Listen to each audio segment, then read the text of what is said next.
first met our next guest at an event called Hope Shining Blue. He was a model on the runway, and he looked great in his shorts and boat shoes, but he was there actually for a very important reason. He is a survivor of sexual abuse, and he agreed to join us today to tell us his very personal story of hope and healing. Shawn Hittman wrote about his story in this book. It is called Healing Happens, Inspirational Stories of Overcoming, and today he wants to accomplish two goals. One is to get people talking about sexual abuse, and two, to know that there are places, great places right here in our community where you can get help. It's great to see you again. Thank you, Molly. It's awesome to be here. This is part of a dream for me, so thank you. I love that. I think it's fantastic. When I saw you on the runway, Tiffany and I were hosting the event.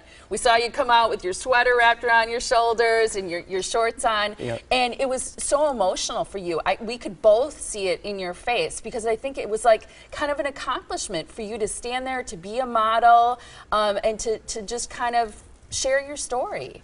Yeah, it really was, and it's really a shame we don't have that visual here of that picture, but the thing to me that was so emotional is the few people that joined me that night, family and friends that had really been part of my support network, that just really was overwhelming. I think it's wonderful that you reached a point in your life, I know it took a while, but you got to a point where you were doing very regular personal therapy, group therapy, as well as journaling and writing for yourself, really, about your story, what happened to you and sort of your journey of healing, right? Yeah, so true. So I think this probably goes back about 4 or 5 years. I started as a client at a place called the Healing Center here in Milwaukee, and I'd never heard of it before, which is a shame, but that's part of what I'm here to do, is make sure everybody knows that a place like that does exist. I started out in men's groups, doing 2 hours every single week. Same guys would show up and we'd all tell our war stories and we'd all build each other up. And the most important thing that I think came out of those men's groups are that you just are not alone. And sometimes somebody else has a story that may be every bit as hurtful as yours, sometimes even worse, and it just really makes you feel that you're not a freak. And that's important. It's really important. Did you experience post-traumatic stress and depression as a result of the abuse that you suffered as a child? I don't really know that at the time I would have thought so. Looking back, yeah. Depression, I don't think. I just think I really went into this overcompensation mode and just tried to be like a good athlete and a good student and a good friend and a jokester and these other things to kind of cover up, to make sure nobody would ever suspect, you know, what had happened. How old were you? What happened as it relates to your personal story? I was 7, and my little sister was 5, and our abuser was probably like 10 or 11 years old, and it was a very quick sort of interaction, and but it was enough to cast a lot of shame and guilt upon me, not only for letting my own guard down and letting him into my world, but also allowing it to involve my little sister, who I love dearly. And was it someone who was known to you?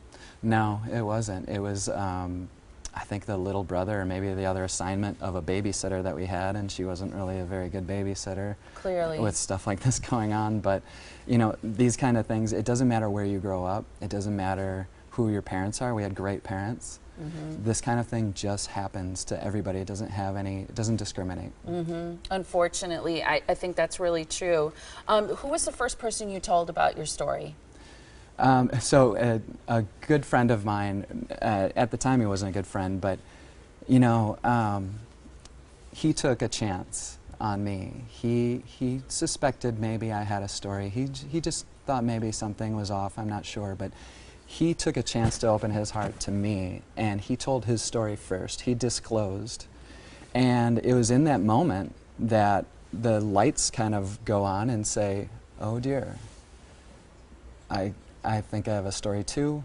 And I was probably 30 years old at the time, and so I buried this for years, and here all of a sudden it comes, and I decided to take the opportunity to, I'm not going to hide anymore. I think it's wonderful. Is it something you share too in relationships? If you're dating someone, do you talk about it ever? Is it something now that you talk about more openly? Well, yeah. I mean, so with family especially, it's really brought us close together. I mean, obviously my sister's involved to a degree, And then our parents and just the family is really tight-knit, so that's been a total blessing. It has cost me some friendships and some relationships, but on the flip side of that coin, the other ones have just totally solidified. I mean, been more true. I feel so much love from my friends. It's amazing. Like I feel like sometimes I don't even deserve it. That's awesome. Two of your messages are you're not alone and it's not your fault. But there is some stigma that goes with being the survivor of sexual abuse. I think it's particularly when you're a man. Yeah, it's exactly true. The first one, you know, that's gender specific, when you're male, is if at all during the abuse you either become, you know, aroused or your body reacts, there's some stigmas there that, you know, can be confusing about your own sexuality, especially when you're a child. Yeah. And then you carry the secret forward, and then it's always kind of in the back of your mind, like, I don't know, I'm a little, am I or am I not, you know? Yeah. And then there's one that's even a little more dark. Yeah, you're right. So yeah, probably the worst one of all, and especially when you're a male, is if you were abused as a child, well, that automatically is your sentence to be an abuser later on in life. And I think that a lot of times that can be true if you don't get help. If you lead down a life of maybe alcohol and drugs and some other bad choices, yeah, that may manifest itself. But if you find a place like the Healing Center, or just anywhere, just get talking, start talking, I think that you can heal yourself and then stop that cycle right there with you. It's wonderful that you share your story not only with us, but in this wonderful book. We're going to make sure that people know the title of it so you can find it. It's available on Amazon. Again, the name of the book is Healing Happens, Inspirational Stories of Overcoming.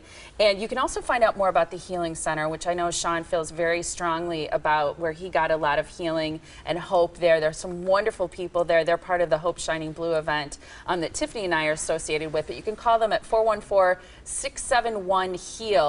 You can also visit them online at thehealingcenter.org. And I know that you touched some people today, and I really appreciate your time. Thanks so much. It was awesome to be here. Thank you guys so much for this opportunity. Absolutely.